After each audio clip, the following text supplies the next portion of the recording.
नौमुंतखब अमरीकी सदर Donald Trump ने हल्फ उठा लिया। डोनाल्ड ट्रंप अमरीका के 47वें सदर बन गए। नौमुंतखब अमरीकी नायब सदर जेडी वैंस ने भी हल्फ उठा लिया। तकरीब में जो बाइडन, कैमला हैरिस, 3 साबिक सदूर Barack Obama, George W Bush और Bill Clinton, Elon Musk, Jeff Bezos, Mark Zuckerberg समेत दीगर ने शिरकत की। नौमुंतखब अमरीकी सदर ट्रंप ने आते ही मैक्सिको के साथ अमरीकी सरहद पर इमरजेंसी नाफिज करने का ऐलान कर दिया। पैनामा से झील पैनामा भी वापस लेने का ऐलान। खलीज मैक्सिको का नाम खलीज अमरीका रख दिया। हल्फ के बाद अपने खिताब में कहा कि नहर पैनामा बनाने के लिए 38,000 जानें अमरीकियों ने दी। हमने बेवकूफ़ी में इसे पैनामा के हवाले कर दिया। नहर से गुजरने वाले अमरीकी जहाज़ों पर बहुत सा टैरिफ आयद कर दिया गया। नहर पैनामा को अब चीन चला रहा है। हम नहर पैनामा वापस लेंगे। ट्रंप ने मैक्सिको की सरहद पर अमरीकी फौज भेजने का ऐलान कर दिया। कहा अब गैर कानूनी तारकीन वतन को पकड़ कर रिहा नहीं करेंगे। वो जहां से आएंगे उन्हें वापस वहां भेजेंगे।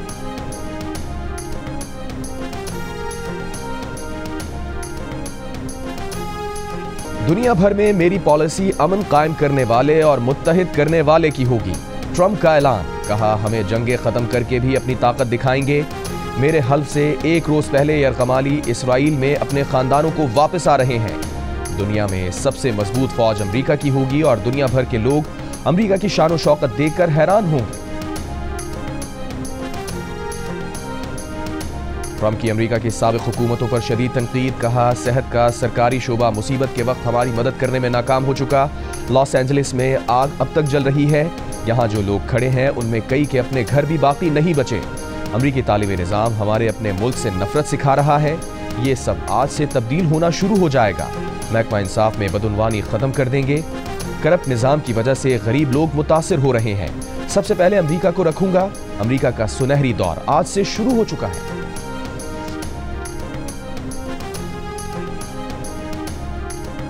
अमरीकी सदर ट्रंप ने सियासी मुखालिफिन से इंतकाम खत्म करने का ऐलान कर दिया। मुल्क भर से हुकूमती सेंसरशिप खत्म करने का भी ऐलान। कहा रंगो नस्ल की बुनियाद पर इम्तियाज खत्म कर देंगे। अमरीकी सरजमीन के नीचे मौजूद तेल और गैस के ज़खायर निकालना शुरू करेंगे। अमरीका दुनिया में तेल और गैस पैदा करने वाला सबसे बड़ा मुल्क बन जाएगा और हम ये तेल और गैस इस्तेमाल करेंगे। ग्रीन न्यू डील खत्म कर देंगे। अमरीका में इस रफ्तार से कारें बनाएंगे जिस रफ्तार से इससे पहले नहीं बनी होंगी। 7 दिन में जुडिशल कमीशन नहीं बना तो मुज़ाकरात की अगली नशिस्त नहीं होगी। तहरीक इंसाफ के चेयरमैन बैरिस्टर गौहर ने साफ साफ कह दिया। हुकूमत की तरफ से मामला अदालत में होने का उज़्र भी मुस्तरद। कहा सारी दुनिया में कमीशन बनते हैं, लोग खुद को क्लियर कराने के लिए कमीशन बनवाते हैं। बैरिस्टर गौहर के मुताबिक बानी PTI ने भी कहा कि अगर कमीशन नहीं बनने जा रहा तो मुज़ाकरात का कोई फ़ायदा नहीं होगा। हुकूमत से कहता हूँ कि मुज़ाकरात कामयाब करें, इसी में मुल्क की कामयाबी है। आर्मी चीफ से मुलाकात के सवाल पर बैरिस्टर गौहर ने कहा कि इस मुलाकात में सिर्फ सिक्योरिटी मामलात पर बात हुई। सियासी डायलॉग की यही एक कमेटी बनी है और यही मुज़ाकरात करेगी।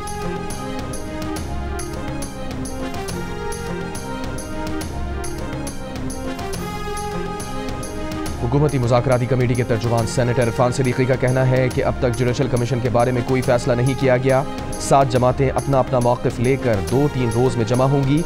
फिर देखेंगे कौन क्या कह रहा है। फिर इत्तफाक़ राय से एक मौक़िफ़ बनेगा जो PTI को देंगे।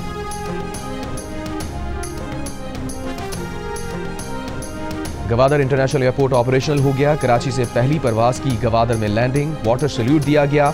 वज़ीर आज़म का इज़हार इत्मीनान, चीनी क़यादत और चीनी हुकूमत का शुक्रिया अदा किया। कहा मशरक़ वुस्ता और खलीजी ममालिक में अहम राबता बनाने का संग मील अबूर कर लिया। ये काम CPEC से पाकिस्तान और खित्ते की तरक्की के ख्वाब को शर्मिंदा ताबीर करेगा। चीनी सदर शी जिनपिंग और नवाज शरीफ का अज़म बज़रिया CPEC खित्ते की तरक्की था। आज इस मुश्तरका अज़म की तकमील के मज़ीद करीब पहुँच गए हैं। गवादर पहली परवाज से पहुँचने वाले मुसाफिरों का वज़ीर दिफा ख्वाजा आसिफ, गवर्नर और वज़ीर आला बलूचिस्तान ने इस्तकबाल किया। 4300 एकड़ पर फैला गवादर एयरपोर्ट रकबे के लिहाज से पाकिस्तान का सबसे बड़ा एयरपोर्ट है। हज 2025 की तैयारी में किसी किस्म की लापरवाही कबूल नहीं। वज़ीर आज़म शहबाज शरीफ की हुक्काम को वार्निंग। हज 2025 की तैयारियों से मुताल्लिक़ जायज़ा इजलास में आज़मीन को हर किस्म की मावनत और सहूलत यकीनी बनाने की हिदायत। कहा हज से मुताल्लिक़ तरबियत की बेहतरीन सहूलतें फराहम की जाएँ। हज ड्यूटी पर अच्छी शोहरत के काबिल अफसरान की तैनाती और मावनीन के इंतखाब के तरीक़ाकार में शफाफियत और मेरिट यकीनी बनाने की हिदायत। मावनीन हज के इंतखाब के तरीक़ाकार, जिम्मेदारियाँ और दीगर इंतज़ामात पर ब्रीफिंग मांगी।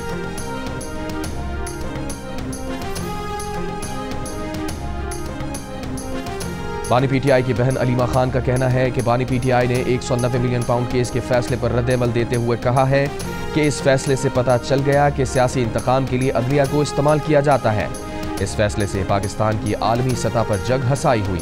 बानी पीटीआई से मुलाकात के बाद अडियाला जेल के बाहर गुफ्तगू करते हुए मजीद बताया कि अलकादिर यूनिवर्सिटी को सूबाई हुकूमत की तहवील में देने पर खान साहब खुश नहीं थे, जिस पर हमने उन्हें कहा कि मरियम नवाज आपका ख्वाब अपना रही हैं, उन्हें सवाब कमाने दें। बानी पीटीआई के वकील फैसल चौधरी ने कहा, बानी पीटीआई ने वाज़ेह कर दिया है कि मुज़ाकराती अमल का उनके केसेस से कोई ताल्लुक नहीं। मुज़ाकरात मुल्क के वसी तर मफाद में हो रहे हैं, हतमी नतीजे पर पहुंच जाने दें। अगर जुडिशल कमीशन के मुतालबे पर अमल ना हुआ तो मुज़ाकरात आगे नहीं चल सकते। आपने 4 साल में एक पत्थर उठा के इधर से उधर ना रखा हो तो आप 4 साल का इख्तिताम कैसे करते हैं? वो चोर है, वो खा गया है, उसको पकड़ लो, उसको घसीटो, आग लगा दो, सर तोड़ दो, फिर आप ये करते हैं। सच तस्मे बांध रहा होता है, झूठ पूरी दुनिया का चक्कर लगा के आ जाता है। तो बच्चे इनके वर्गलाने में आ गए पहले, मुझे तकलीफ है। आज वो कहाँ पड़े हैं? आज वो जेलों में है और उनको पूछने वाला कोई नहीं है। उनके मुस्तकबिल को बर्बाद करने वाले, उनको 10-10 साल कैद में डलवाने वाले अपने बच्चे आराम से बाहर बैठे हुए हैं, उनको कोई खतरा नहीं है। वज़ीर आला पंजाब मरियम नवाज ने कहा है कि पाकिस्तान हमारी रेड लाइन है, उनकी हुकूमत हो या ना हो ये उनका ही मुल्क है। धरती हमारी माँ है, वो वज़ीर आला रहें ना रहें, धरती उनकी माँ ही रहेगी। डेरा गाजी खान में स्कॉलरशिप तकरीब से खिताब में कहा, हम मोटरवेज के जाल बिछाते हैं, वो मोटरवेज ब्लॉक करके कहते हैं तोड़ दो सब कुछ। कभी नहीं कहूंगी कि मोटरवेज को ब्लॉक करें, उसको खराब करें। जिसके अपने बच्चे बाहर हैं उसने दूसरों के बच्चों को 10 साल के लिए जेल में डलवा दिया। जो लोग वर्गलाने में आ गए आज वो जेल में हैं, कोई उन्हें पूछने वाला नहीं। तजलील की जबान उनको मुबारक हो, हम तदरीस वाले हैं। सोशल मीडिया की वजह से पाकिस्तान में एक झूठ का सैलाब आ गया है।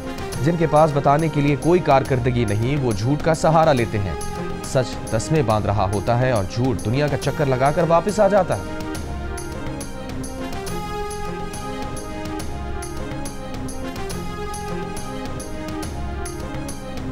आपकी तरफ से मुझे जो रिस्पांस मिला, आपको पता है मुखालिफिन, मैं रोज टीवी देखती हूँ तो मुखालिफिन ये कहने पे उनको समझ ही नहीं आ रही कि ये क्या हो गया है। कल मैं टीवी देख रही थी तो वो कह रहे थे कि ये तो सारा कोरियोग्राफ्ड होता है, सारा स्टेज्ड होता है, ये सारा ड्रामा है, चंद बच्चों को इकट्ठा किया होता है, उनको सिखाया होता है, वो आके ये कर जाते हैं। कि इन बेचारों का कसूर नहीं है, इन्होंने झूठ में आंख खोली, झूठ में पले बड़े, झूठ में इस दुनिया से चले जाएंगे। इनको पता ही नहीं है सच्ची मोहब्बतें क्या होती हैं।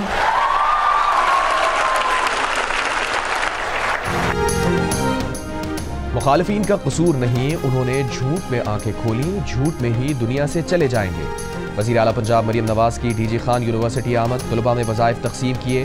तकरीब से खिताब में कहा, यहाँ बच्चों से इतना प्यार मिला, मुखालिफिन को समझ नहीं आ रहा कि ये क्या हो रहा है। मुखालिफिन को ये सब ड्रामा लगता है, उन्हें पता ही नहीं कि सच्ची मोहब्बतें क्या होती हैं।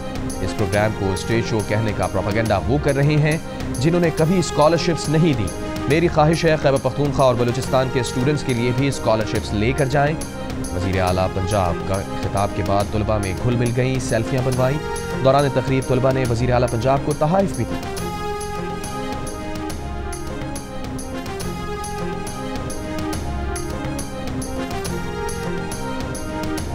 तहरीक इंसाफ का अलकादिर ट्रस्ट के इस फैसले के खिलाफ आज हाई कोर्ट में अपील दायर करने का ऐलान। मीडिया से गुफ्तगू में बानी पार्टी चेयरमैन बैरिस्टर गौहर ने कहा कि ये केस सियासी मुहर्रिकात पर मबनी था। प्रोसिक्यूशन अपना केस साबित करने में नाकाम रहा। सरकारी गवाह ने भी तस्लीम किया कि उससे सरकार का नुकसान नहीं हुआ। कौमी असम्बली में अपोजिशन लीडर उमर अयूब ने कहा, अलकादिर केस में असल सवाल तो हसन नवाज से पूछा जाना चाहिए कि वो रकम बरतानिया लेकर कैसे गए जिससे प्रॉपर्टी खरीदी और बाद में बेची गई। असद कैसर ने कहा, 26वीं आईनी तरमीम ने अदालती निज़ाम का बेड़ा गर्क कर दिया। हुकूमत से पार्लियामेंट नहीं चलाई जा रही, पार्लियामेंट मौसर नहीं रही। ज़रदार गुल ने कहा, पूरा पंजाब यरगमाल है। टिकटॉकर वज़ीर आला ज़बरदस्ती सबसे बड़े सूबे पर मुसल्लत है।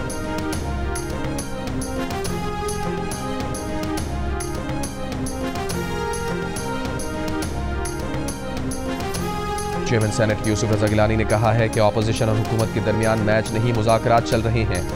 मुज़ाकरात वाहिद हल है, तीसरा ऑप्शन कोई भी नहीं। इस्लामाबाद में मीडिया से गुफ्तगू करते हुए कहा, सेनेटर एजाज चौधरी के प्रोडक्शन ऑर्डर कल दोबारा जारी किए हैं। प्रोडक्शन ऑर्डर से मुताल्लिक IG को हिदायत की है PTI रहनुमा शेर अफजल मर्रत का कहना है कि मियां साहब की मुलाकात से हुकूमत की संजीदगी का इशारा मिलता है। मुल्क को मौजूदा सूरत हाल से निकालने के लिए मुज़ाकरात के अलावा कोई रास्ता नहीं। एक सवाल पर कहा कोई उनके खिलाफ बात करेगा तो वो जवाब देंगे। सुप्रीम कोर्ट ने अदालती हुक्म के बावजूद केस मुकर्रर न करने पर एडिशनल जुडिशल रजिस्ट्रार नज़र अब्बास को तौहीन अदालत का नोटिस जारी कर दिया।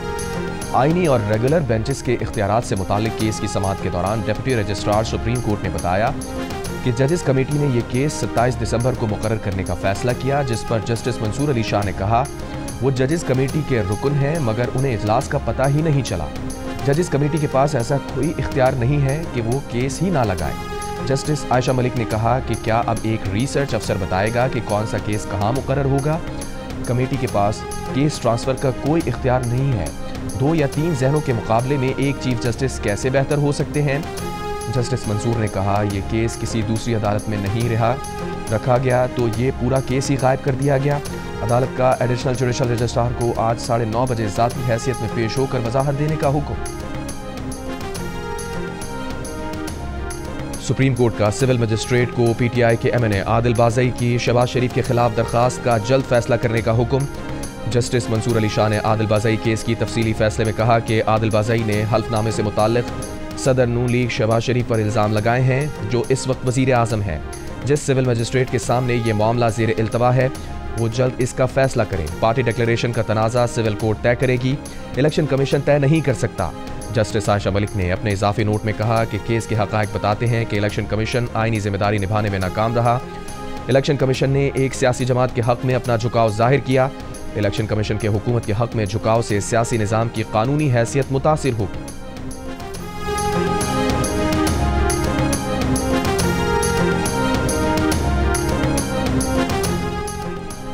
कुरम में बगन और मुल्हिका इलाकों को खाली कराकर क्लियरेंस ऑपरेशन शुरू कर दिया गया। सरकारी ज़राए के मुताबिक बगन ऑपरेशन में पुलिस, ज़िला इंतज़ामिया और दीगर सिक्योरिटी इदारे हिस्सा ले रहे हैं। फरीक़ैन की मर्जी से बगन में 8 बंकर्स को गिराया जा चुका है। कुरम के लिए अगला इमदादी काफिला आइंदा 3 रोज़ में जाने का इम्कान है। क्लियरेंस ऑपरेशन मुकम्मल होते ही बगन मुतासरीन को उनके इलाकों को भिजवाया जाएगा। पारा चनार जाने वाले माल बरदार गाड़ियों के काफिले पर हमले का मुकदमा थाना सीटरी कुरम में दर्ज। 19 मुल्ज़िमान नामजद, 20 नामालूम अफराद शामिल। कुरम में ऑपरेशन मसले का हल नहीं, गन का सफाया किया जाए। माजी के ऑपरेशंस के नताइज मुस्बत हों तो फिर कुरम ऑपरेशन के नताइज भी मुस्बत होंगे। ANP के मरकजी सदर एमल वली खान की पेशावर में मीडिया से गुफ्तगू, कहा बानी PTI की गिरफ्तारी पर दर्जा हरारत बढ़ने दें। वज़ीर आला खैबर पख्तूनख्वा अली अमीन गंडापुर ने कहा वफाकी हुकूमत को अफगानिस्तान के साथ मुज़ाकरात में कामयाबी नहीं मिली। अपना सूबाई वफ्द बहुत जल्द अफगानिस्तान भेज रहे हैं। हम उनसे बातचीत करके मसाइल का हल निकालेंगे। 2 हफ्ते के अंदर वफ्द अफगानिस्तान जाकर बातचीत करेगा। वफ्द में तमाम कबाइल के मशरान शामिल हों। पूरी उम्मीद है वो हमारे जिरके के साथ ताउन करेंगे।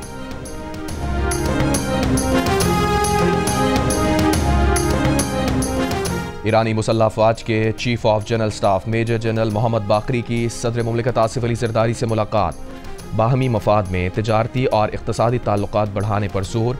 मेजर जनरल मोहम्मद बाकरी ने army chief general Syed Asim Munir से भी मुलाकात की।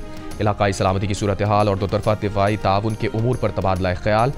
ISPR के मुताबिक मेजर जनरल मोहम्मद बाकरी ने GHQ में यादगार शोहदा पर फूल रखे। पाक फौज के चाकू चौबंद दस्ते ने ईरानी चीफ ऑफ स्टाफ को गार्ड ऑफ ऑनर पेश किया। दौरे के दौरान जनरल बाकरी की वज़ीर दिफा ख्वाजा आसिफ से मुलाकात के बाद गुफ्तगू में वज़ीर दिफा ने कहा कई उमूर ख़ास तौर पर अपने हमसाय अफगानिस्तान के हवाले से बात की गई।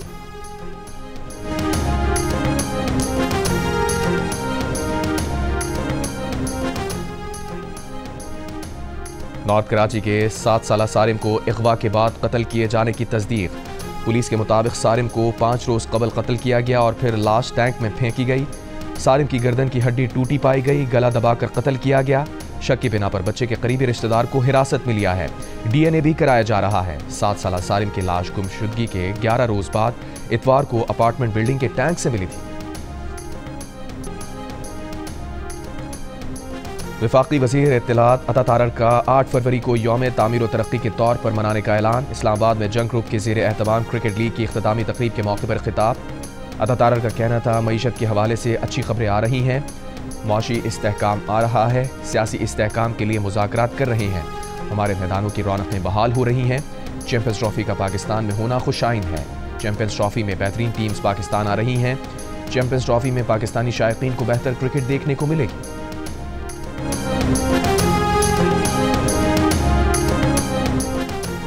सिंध के वजीर इत्तलात शर्जील मेमन ने कहा है, मुश्तरका मफादात कौंसिल की मंजूरी के बगैर दरियाए सिंध से नहरें निकाली जा सकती हैं।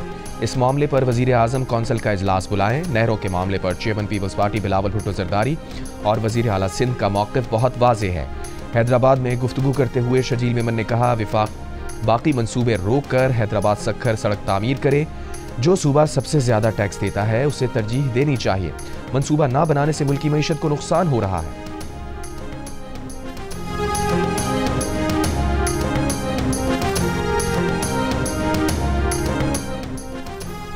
वज़ीर आला सिंध का कराची में डिजिटल माइक्रो स्कूल अवामी कॉलोनी का दौरा। ब्रीफिंग में बताया, स्कूल में मजदूरों के बच्चों को टैबलेट पर तालीम दी जाती है।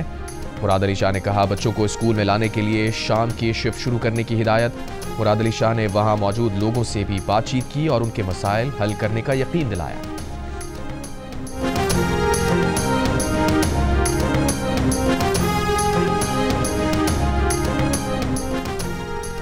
सुप्रीम कोर्ट आईनी बेंच ने तुलबा यूनियंस की बहाली के मामले पर विफाक और मुताल्लिक़ा फरीक़ों को नोटिस जारी कर दिए। समाअत के दौरान जस्टिस मुसरत हिलाली ने कहा, हमारे मुल्क की सियासत जारिहाना है, बच्चों को पढ़ने दें, सियासत में क्यों डाल रहे हैं। जस्टिस हसन रिजवी ने कहा कि जामिया कराची में स्टूडेंट्स यूनियन की वजह से तशद्दुद आया, इसी वजह से वहाँ 35 साल से रेंजर्स तैनात है। जामिया पंजाब से साबिक़ वज़ीर आज़म को अगवा किया गया, जिन्हें बाद में तुलबा से छुड़ाया गया। जस्टिस जमाल बंदुखेल ने कहा, सियासी जमातों ने तालीमी इदारों में अपने विंग्स बना लिए हैं। बेंच के सरबराह जस्टिस अमीनुद्दीन खान ने कहा, स्टूडेंट्स यूनियन सियासत की नर्सरियां हैं, इन्हीं लोगों ने मुल्क की बागडोर संभालना होती है। जस्टिस जमाल बंदुखेल ने कहा, कायदे आज़म की यूनिवर्सिटी में यूनियन इलेक्शन का शेड्यूल जारी हुआ है, जिसे बतौर पायलट प्रोजेक्ट देखा जाए।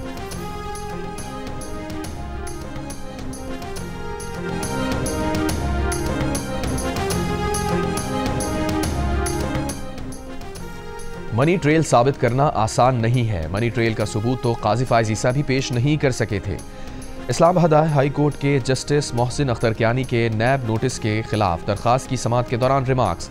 नैब के मनी लॉन्ड्रिंग के नोटिस के खिलाफ डॉक्टर ताशफीन की दरखास्त की समाअत के दौरान जस्टिस मोहसिन अख्तर कियानी ने कहा, मनी ट्रेल का सबूत लाएंगे तो ही दरखास्त मंजूर की जाएगी। अदालत ने नैब नोटिस के खिलाफ दरखास्त की समाअत 30 जनवरी तक मुअत्तल कर दी। गवर्नर पंजाब सरदार सलीम हैदर खान ने कहा है कि वज़ीर आला पंजाब का स्किल्ड एजुकेशन प्रोग्राम काबिल तहसीन है। नौजवानों को तालीम के साथ फ़नी तरबियत से भी आरास्ता करना है। हुकूमती ओहदों पर बैठे हुए जिम्मेदारान को मुल्क की तरक्की के लिए काम करना होगा। लाहौर में निजी यूनिवर्सिटी की तकरीब से खिताब करते हुए कहा, वो गवर्नर बनने से पहले ओवरसीज़ मिनिस्ट्री के एडवाइज़र थे। उन्हें यह कहने में कोई आर नहीं कि ओवरसीज़ मिनिस्ट्री एक माफिया है।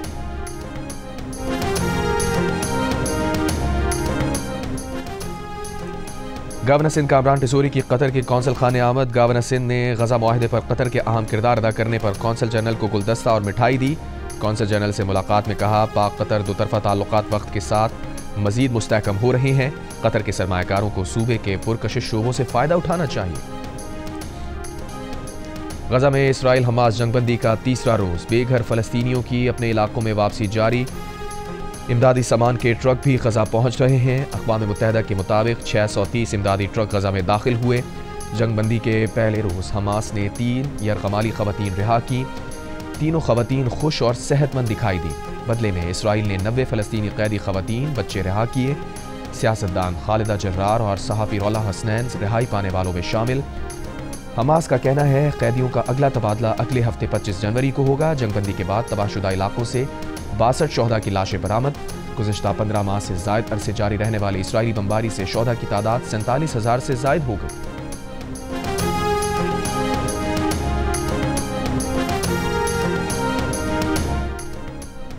भारतीय फिल्म स्टार सैफ अली खान पर हमले के शुबे में मशकूक शख्स ऑनलाइन अदायगी से पकड़ा गया। भारतीय मीडिया के मुताबिक मुलजिम ने छत्तीसगढ़ के इलाके वर्ली में पराठे और पानी की बोतल लेने के लिए ऑनलाइन अदायगी की थी। पुलिस ऑनलाइन अदायगी के सुराग से 70 घंटे की तलाश के बाद मुलजिम शरीफुल इस्लाम तक पहुंचने में कामयाब हुई। सैफ अली खान बुध की शब मुंबई के इलाके बैंड्रा में अपनी रिहाइशगाह पर चाकू हमले में जख्मी हुए थे।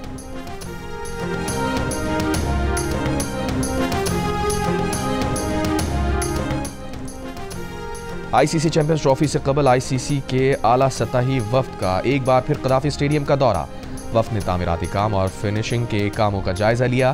पीसीबी हुकाम ने 30 जनवरी तक फिनिशिंग का तमाम काम मुकम्मल करने की यकीन दहानी कराई। उधर नेशनल बैंक स्टेडियम कराची में भी अपग्रेडेशन का काम आखिरी मराहिल में दाखिल। इंक्लोजर के सामने से जंगले हटाकर खूबसूरत ग्रिल लगा दी गई। तमाम इंक्लोजर्स में कुर्सियां लग गईं। फ्लड लाइट्स की तनसीब का काम भी तेजी से जारी। 31 जनवरी तक पाकिस्तान क्रिकेट बोर्ड के हवाले कर दिया जाएगा।